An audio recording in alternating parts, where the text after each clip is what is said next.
سلام اس پر کہ جس نے بے کسوں کی دستگیری کی، سلام اس پر کہ جس نے بادشاہی میں فقیری کی،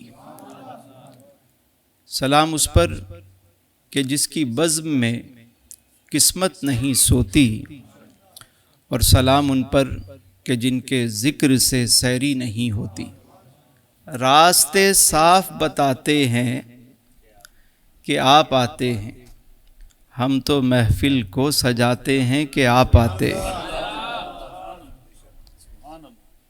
راستے صاف بتاتے ہیں کہ آپ آتے ہیں، لوگ محفل کو سجاتے ہیں کہ آپ آتے ہیں، اور چاند تاروں میں نصیر آج بڑی ہلچل ہے۔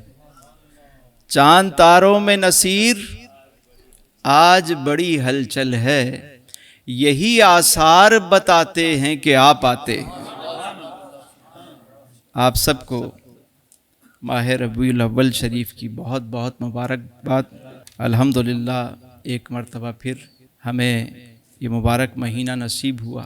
اللہ تعالیٰ اس ماہ مبارک کی برکات سے ہم سب کو فیضیاب فرمائے، اور آقا کریم صلی اللہ علیہ وآلہ وسلم کی سچی غلامی عطا فرمائے۔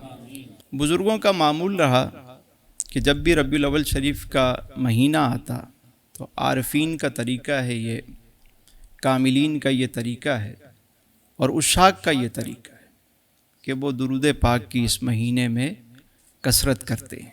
یعنی درود کا معمول تو ہوتا ہی ہے، لیکن خاص طور پہ اس مہینے میں بعض بزرگوں سے یہ بھی منقول ہے کہ وہ 1.25 لاکھ مرتبہ اس مہینے میں درود پاک پڑھ کر حضور کی بارگاہ میں ہدیہ پیش کرتے تھے۔